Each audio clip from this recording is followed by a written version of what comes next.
Today I want to talk about the closing letter in a matter, particularly civil matters.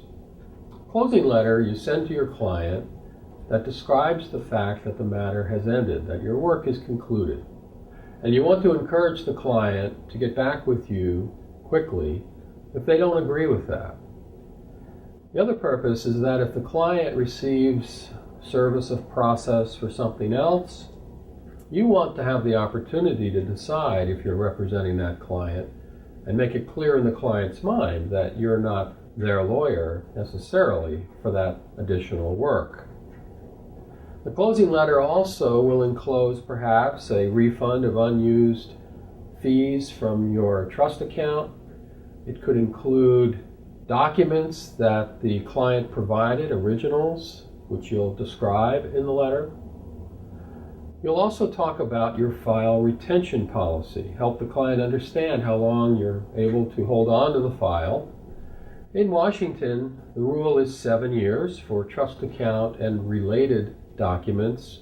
If you refer to RPC 1.15b, you'll see not only the 7 years described, but also a description of the relevant documents that need to be retained. So it's a very helpful rule that I encourage you to look over.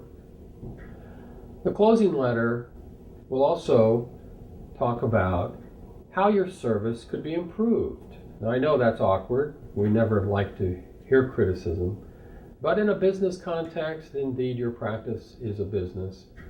You want that information. You want to know how you're perceived. It's very, very important. You want to improve your service in that regard and encourage the client to help you do that. Clients will appreciate being asked, quite frankly. You'll also, in the closing letter, ask the client to remember your office if they encounter others who may have a need for legal services.